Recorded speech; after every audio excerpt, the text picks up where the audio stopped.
Hello and welcome everyone. Today I want to introduce you to my physical BaMa Necromancer. Now this isn't true BaMa because we only use one type of clone at a time, but I have been switching back and forth between Blink and Mirror Arrow depending on the content I'm running. For the most part I've been using Blink Arrow due to the exceptional mobility it provides. This includes leveling, bossing and most types of mapping. However, for tier 17 maps, I've found Mirror Arrow to be much more convenient since I can project my clones ahead of myself without becoming endangered in the process. The same is true for content where you are faced with lots of proximity shields like Blight. Summoning clones directly into proximity shields is much more convenient than running into the bubbles and then use Blink Arrow. Since Blight is also somewhat static, you won't miss the mobility from Blink Arrow much. The build has to be played as a bow-minion hybrid in terms of gear, since the clones use your bow and quiver and thus require a unique approach. The mods on the bow and quiver are mostly aimed at scaling damage directly, which I'll be talking about in more detail in later sections. We want to play this build on the Necromancer to get access to elemental resistances, minion damage, minion survivability, minion duration, and so our minions can leech life to us via Bone Barrier. The gems in question here are the transfigured versions, Blink and Mirror Arrow of bombarding clones, which you can either buy from trade or access via the lab. The skills summon temporary minions that use a monster version of Rain of Arrows with a 20-second base duration and a 3-second cooldown. Scaling up the duration while also scaling down the cooldown allows you to use fresh meat support, representing a large increase in damage and is thus mandatory. To increase minion duration, we allocate Enduring Bond in addition to Mistress of Sacrifice. The easiest way to reduce the cooldown early on is with this Bow Mastery. For the Necromancer, this is a bit awkward because we have to travel all the way down here to this bow cluster since there aren't any near the starting location. We also have to pick some aura and spell suppression nodes, including Magebane, since this build is not using block as a layer of defense. Instead, it uses evasion and spell suppression, which we mostly get from the tree, at least early on. The evasion mostly comes from Grace, which we use in combination with Purity of Elements to get immunity against elemental ailments that also extends to our minions. You can also use Valgrace later on to temporarily cap evasion, and so suppressed spell damage is unlucky, increasing player survivability even further. In order to fit the defensive as well as some offensive auras, you need a lot of reservation efficiency and a Divine Blessing setup for Pride.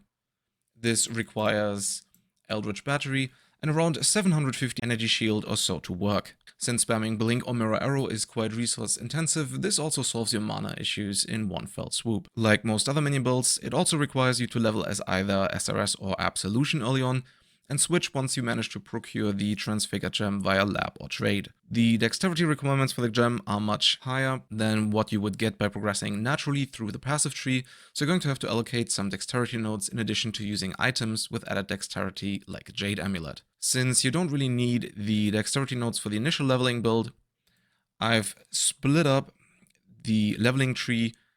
Switching between the different trees requires a minimal amount of passive refunds, which are covered by the campaign rewards. The same is also true for the campaign skill guide. I've left a full leveling setup with SRS for the entire campaign in case you don't get Blink Arrow of bombarding clones early on, and another one once you procure the Transfigured gem. Keep in mind that you need a bow and quiver when switching from SRS to Blink Arrow of bombarding clones, so start picking up rare bows and quivers in Act 2 and onward. For the quiver you want added damage and life, whereas the bow should have as much combined physical, elemental and chaos damage as possible. Having a mediocre versus a powerful bow is the difference between having an okayish and an easy time leveling, so don't underestimate the importance of frequently upgrading your weapon.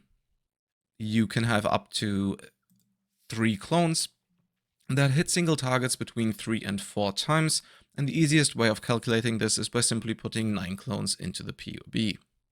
The larger the target and the smaller the AoE of Rain of Arrows, the more hits you get, so concentrated effect is mandatory for single target. We are starting out with 2 5-links early on, one for your Blink Arrow of bombarding clones and the other for your utility minions. For the Leek start gear, a 5-link bow with decent physical damage like Chin Soul will do. The quiver should feature life and damage. The rest of the gear should have stats, life, and resistances. It's important to note that all items have to be evasion based to activate this evasion mastery here. The boots and gloves should also feature some spell suppression to get capped early on. One way of getting additional spell suppression is by anointing a quick step on the amulet, which should be pretty affordable. The chest and helmet should be evasion and energy shield based to get enough energy shield for the divine besting setup, and because these base types tend to be unpopular, decreasing the cost of the 6-link chest and a +2 minion helmet later on. The other main difference in the low budget is that you want to use a 6-linked rabo. You can craft this one by using Shrieking or Deafening Essences of Fear until you hit a tier 4 or tier 5 flat added Fizz mod and craft the increased physical damage modifier. If you get lucky and roll a decent increased physical damage mod, you can of course just craft the corresponding flat added Fizz damage, but this outcome is much less likely. For the flasks, you should get a life flask that removes bleeding, a granite and a basalt flask for armor, a jade flask for evasion, and a quicksilver flask for movement speed. For the jewels, you want ghastly air jewels with flat added physical damage and attack speed. For the specters, you want to use 2 demon harpies for the debuff. The animate guardian should have relentless fury for culling strike, leer cast for increased minion damage, hunter influence glove with the region mod for intimidation, and rainbow stride, a hunter influence chest with the region mod and spell block, and the oppressor for defenses. The medium budget looks quite different from the low budget because we no longer have to allocate Avatar of the Hunt to get access to the bow mastery. To make up for the loss of cooldown recovery, we use a combination of Ashes of the Stars, which scales cooldown recovery via quality of the gem, and this Eldritch implicit on the boots. This doesn't give you perfect fresh meat uptime, since the duration is 4.2 seconds and the resummoning of all clones takes 4.35 seconds, but this frees up so many passive points that it's still worth it. These passive points can then be invested into a 12 passive minion cluster to boost minion damage and player defenses. It should have increased effect, minion attack and cast speed, life, and chaos resistances. If you can't afford one, you could alternatively get one with energy shield instead of life, which also makes reaching the energy shield threshold for the divine blessing setup easier. You also want to get a medium cluster with life from death to heal your utility minions whenever a clone dies, and with blessed rebirth to make the clones invulnerable for 4 seconds. Since clone survivability is otherwise pretty much unscalable, this is the only way to make sure they survive tough content and can actually deliver the damage. You should also start using Glorious Vanity for Divine Flesh, so you take 50% of elemental damage as chaos damage and get +5 to maximum chaos resistance. As long as you cap your chaos resistance, this decreases both chaos and elemental damage taken and is invaluable against uber bosses later on because only half of the damage has its resistances reduced via penetration. You should optimally get one that transforms these notables into something useful like Automaton Studies, Cult of Chaos, or Ritual of Flesh. To find jewels with the corresponding numbers, you can use the Timeless Jewel Finder in PoE by selecting the appropriate jewel, conqueror, keystone, and notables, and then hit search. It's also a good idea to invest 4 points into this Leech mastery to get access to instant Leech. It gives you additional recovery that's independent of the maximum Leech recovery per second, and the step depends on the amount of hits per second and the damage dealt by said hits. New minions leech 0.1% of damage dealt instantly, up to a maximum of 1% of life per hit. Without any damage reduction modifiers applied, this amounts to around 1500 life per second against single targets, in addition to the 1000 you get from Leech over time. For the gear, you want items with better mods, like the crafted Frenzy Charge on Crit mod for the quiver, and even more importantly, spell suppression. Because helmets with fractured spell suppression tend to be expensive early on, and you need the reservation efficiency from the Essence mod and the Implicit to fit all the auras. I went with this Watcher's Eye in combination with Inveterate on Ashes of the Stars to get spell suppression capped. Optimally, you want an Ashes with as much added quality as possible, since most of our gems, including the cooldown recovery of Blink or Mirror Arrow, depending on which one you're using, are scaled by it. The flasks are pretty much the same as they were before, and the Ghastly Eye Jewels should feature life in addition to flat added physical damage and minion attack speed. Allocating Death Attunement allows you to use an additional Spectre, and I recommend the Pale Seraphim for the debuff. It's more survivable and scales the damage much more consistently than a Spectral Leader, for example. The Animate Guardian is pretty similar to the one before, but you should now use a Kingmaker for Culling Strike, Crit Multi, and Fortification, as well as Growth Cool Spelled for higher life recovery. In the high budget, the first thing you want to get is the Adorned. The scaling doesn't have to be crazy high, even one with just 120% Corrupted Magic Jewel effect is going to be very effective, as long as you pair it with properly crafted Magic Jewels. The easiest way of crafting them is by starting out with a Fractured modifier and alteration spamming for the flat added fist damage.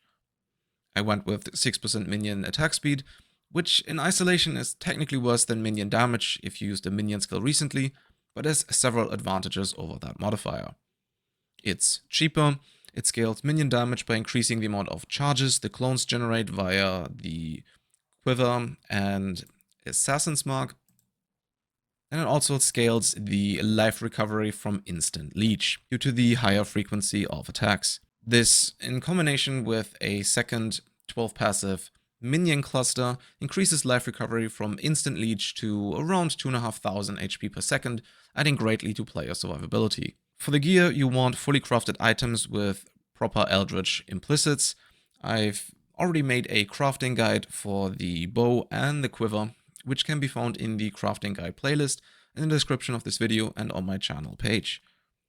I'm also going to add a crafting guide for life-based minion gear in the future.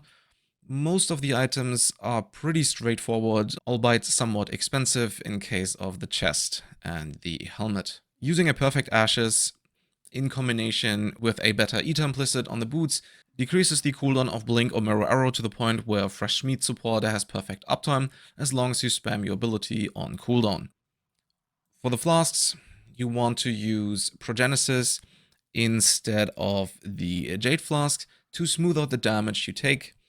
And I also recommend going with Stun Avoidance on the Basalt Flask over the evasion rating that I used for most of the content. In regards to the utility minion setup, I recommend a level for Empower instead of Meat Shield, which is slightly worse in terms of minion survivability, but leaves them toggled aggressive. It also allows you to retain a third Spectre, which you would otherwise lose since we can no longer afford to allocate Death Attunement. Utility survivability is pretty decent. They all have 100,000 plus life and 83% elemental resistances due to this minion defense mastery.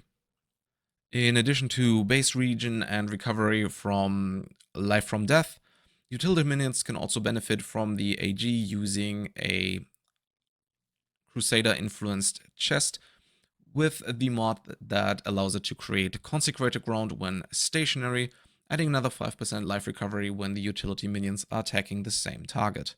Using the elevated mod makes this effect linger for a second, and the Hunter influenced regen mod grants the AG even more recovery. The other items include double influenced gloves for Intimidate and Blind, and a double influenced helmet with nearby enemies take increased physical damage and shocking conflux. This, in combination with the boots, allows the Guardian to inflict 5 to 10% shocks whenever shocking conflux is active, and should obviously also keep the Kingmaker. Now, as long as you have access tattoos, you should replace as much intelligence with minion life, strength with armor, and dexterity with mark effect as you can. I must say, even in this truncated version, tattoos are incredibly powerful and will hopefully make a comeback in the following leagues. If you want to play tier 17 back to basics strategies, I recommend allocating Grave Intentions instead of these 3 passive points from the cluster to cover all types of damage. Well, this will help with most sources of chaos damage.